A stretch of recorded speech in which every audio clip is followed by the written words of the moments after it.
Hello students, आज हम हिंदी में कक्षा 7 में सरस्वती व्याकरण निधि में जो हमारा दूसरा लेसन है वर्ण विचार, उसको आज हम पढ़ेंगे।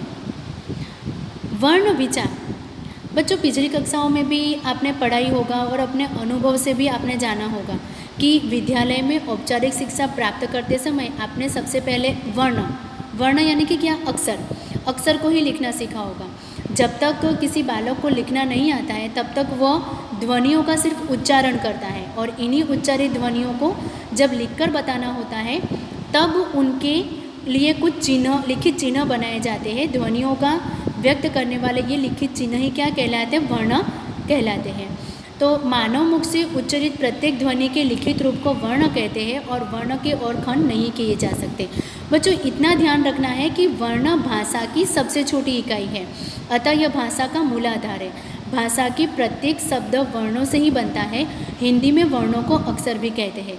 वर्णों के व्यवस्थित समूह को वर्णमाला कहते हैं। हिंदी वर्णमाला में पहले स्वर वर्णों और बाद में व्यंजन वर्णों की व्यवस्था होती है।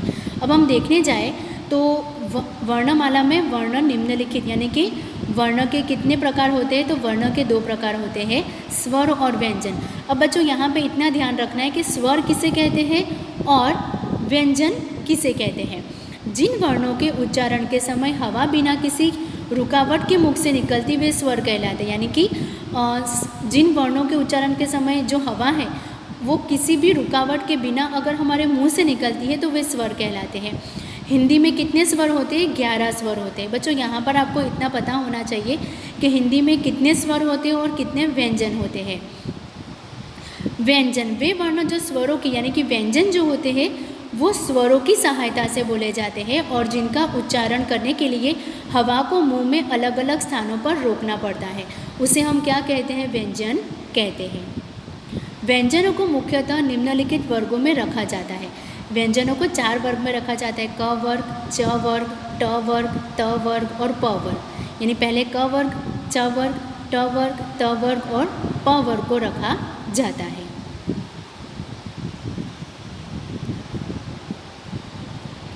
अभी बच्चों, संयुक्त व्यंजन, 2 भिन्न व्यंजनों के परस्पर संयोग को संयुक्त व्यंजन कहते हैं।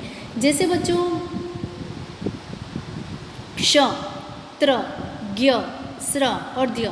तो बच्चों, यहाँ पे हमें ध्यान रखना है कि क्ष जो है वो क प्लस स प्लस अ, इससे क्ष बना है।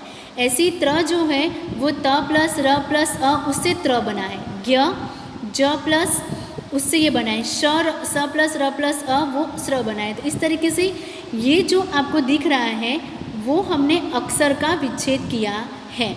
तो जब भी आप वर्ण विच्छेद करते हो और वर्ण विच्छेद करने के टाइम पर आपको संयुक्त व्यंजन के कोई भी अक्षर वहाँ पर आते हैं तो आपको सबसे पहले उस संयुक्त व्यंजन को विच्छेद करना होगा और बाद में उसकी मात्राएं लगानी होगी।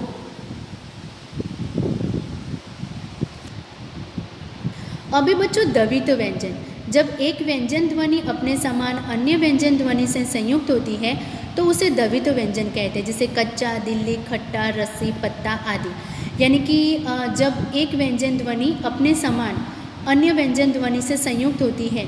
जैसे यहाँ पर देखो बच्चों, कच्चा दिल्ली यानी कि च आधा है और च पूरा है, ल आधा है और ल पूरा है। यानी कि एक व्यंजन ध्वनि अपने समान अन्य व्यंजन ध्वनि से जब वो संयुक्त होती है, मिलती है, तो उसे हम क्या कहते हैं, द्वित्व व्यंजन कहते हैं। हिंदी वर्णमाला में अ से ओ तक 11 स्वर है। यानी कि हिंदी में कितने स्वर होते हैं, 11 स्वर होते हैं। व्यंजनों के साथ मिलते समय स्वरों का प्रयोग उसी रूप में नहीं होता है, बल्कि उनके चिन्ह प्रयोग किए जाते हैं। अस्वर को छोड़कर से सभी के लिए मात्रा चिन्ह बनाए गए हैं। जो मात्रा चिन्ह जो बनाए जाते हैं ना, उसकी बात यहाँ पर की गई। जैसे आ है तो आ की जो मात्रा है, मतलब उसका जो चिन्ह है, उसका जो सिंबल है, उसकी बात यहाँ पर कही गई है।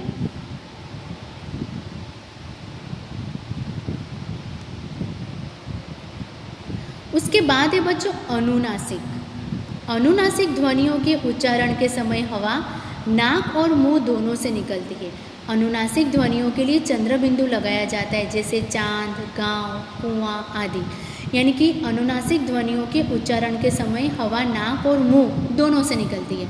इसलिए जब हम उच्चार करते हैं अनुनासिक का, जैसे चांद, गांव, कुआं, ये दोनों हवा क्या हमारे नाक और मुंह दोनों से निकलती, इसलिए उसको अनुनासिक कहा जाता है।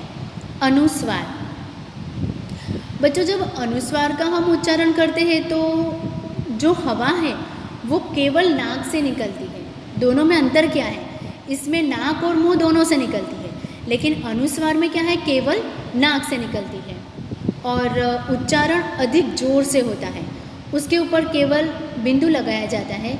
ऐसे स्वर अनुस्वार कहलाते हैं, जैसे गंदा, बंदर, हंस, रंग आदि। तो वो होगा हमारा अनुस्वार। जिस स्वर के उच्चारण में हवा केवल नाक से निकलती है और उच्चारण अधिक जोर से होता है, उसके ऊपर केवल बिंदु लगाया जाता है। ये जो है वो अनुस्वार का चिन्ह है और ये जो है वो अनुनासिक का चिन्ह है। तो बच्चों ये जो डॉट हमें दिख रहा है, कितने बच्चे उसको डॉट बोलते हैं, बिंदी बोलते हैं, तो उसका नाम क्या है, अनुस्वार है। तो हमें उसी नाम से उसको जाना, बोलना है। ऐसे ही बच्चों विसर्ग, विसर्ग का प्रयोग उन्हीं संस्कृत शब्दों में होता है जो उसी रूप में प्रचलित है।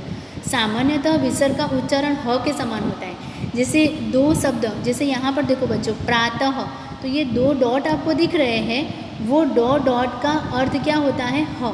देखो पहले हम प्रातः और लास्ट में हम क्या बोलेंगे, ह बोलेंगे। तो शब्द बना प्रातः, अतः, मनस्थिति, दुख, प्रायः, संभवतः आदि इसी प्रकार के अन्य शब्द हैं।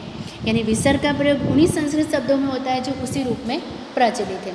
और सामान्यतः विसर्ग का उच्चारण ह के समान होता है, जैसे प्रातः, अतः, मनस्थिति, दुख, प्रायः, संभवतः। तो जब हम उसका उच्चार करेंगे तो हमें उसमें क्या लगाना है, ह लगाना है। इसलिए विसर्ग का उच्चार ह के रूप में होता है। आदि इसी प्रकार के अन्य शब्द भी हैं। उसके बाद है बच्चों वर्ण विच्छेद। वर्ण विच्छेद करते समय भी यही बात ध्यान में रखनी चाहिए कि स्वर के बिना व्यंजन अधूरा है।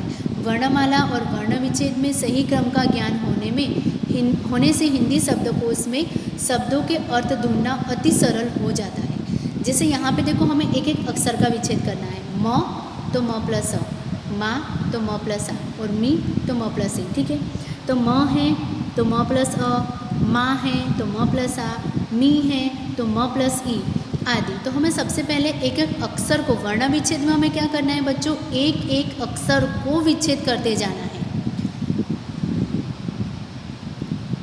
वर्ण विच्छेद के यहाँ पर कुछ उदाहरण दिए गए हैं, आइए हम वो देख लेते हैं। जैसे बच्चों देखो यहाँ पर भवन है, तो हमें एक एक अक्षर को विच्छेद करना है। हम पहले विच्छेद करेंगे भ, उसके बाद भ प्लस अ, तो ये भ का विच्छेद हुआ। फिर व का विच्छेद करना है, व प्लस अ, और फिर न का विच्छेद करना है, तो न प्लस अ। तो शब्द बना हमारा भ व न। ऐसे ही विदित, विदित के अंदर पहले व, उसके बाद देखो कौन सी मात्रा है, तो ई है। फिर द के बाद कौन सी मात्रा है, तो छोटी ई है, तो हमें यहाँ छोटी ई लिख देना। फिर त प्लस अ, तो विदित, भवन, विदित, सूर, स प्लस उ, र प्लस अ सूर, थेला, थ प्लस ए, ल प्लस आ, थेला, सूर, स प्लस ओ, र प्लस अ सूर, क प्लस री, कृष्ण, ये वाले शब्द है उसमें आपको ज़्यादा ध्यान देना है। देखो क्री हुआ, ये वाले जो चिन्ह है वहाँ पे रू से ऋषि। फिर देखो यहाँ पे स दिया हुआ है लेकिन वो आधा है, आधा शब्द है, तो उसके बाद हमें अ लगाना नहीं, उसको पूरा लिख देना है। और फिर हमें नेक्स्ट लेटर पे जाना है अण, तो अण प्लस अ तो हुआ हमारा कृष्ण। ऐसे ही बच्चों पर्व, पर्व में भी ध्यान देना है। पर्व है तो प प्लस अ, र, व प्लस अ। पूंछ, प और उसके बाद पूंछ, तो यहाँ पर ऊ की मात्रा हमें अनुनासिक वाली लगा देनी है, छ प्लस अ पूंछ।